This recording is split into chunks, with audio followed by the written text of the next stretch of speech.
कदों छा लंड करो पड़ो कदों छा तव्हां अहिड़ा मोचा कयो त मां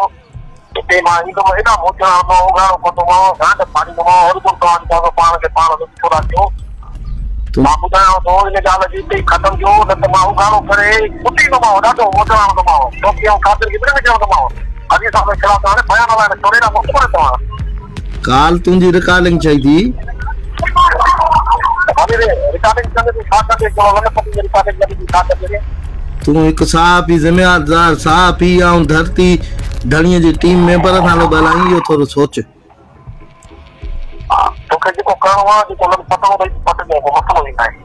ठीकु आहे जेको करिणो थी कजे मां केरु बि आहियां छाजे करे बयान हलायो थो काद छॾे ऐं तो ॿिन्हिनि जेको रोडी साहब जे ख़िलाफ़ बयान हलाइनि छाजे करे मूंखे इहो सम्झाए तव्हां हेॾा मुड़ुस माण्हू हुयो तव्हां हेॾा मोतबर आहियो रे या सची ॻाल्हि तूं बाबा केरु ई पंहिंजो नालो त ॾसे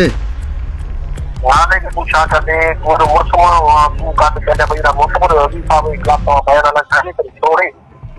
बाबा तू पंहिंजो नालो ॾसे तव्हां छा पिन सां नालो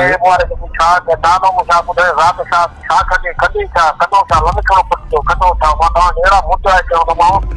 हिते मां ईंदुमि हेॾा मोचा उघाड़ो कंदोमांव घाट पाड़ींदोमांव हर को तव्हां पाण खे पाण थोरा थियो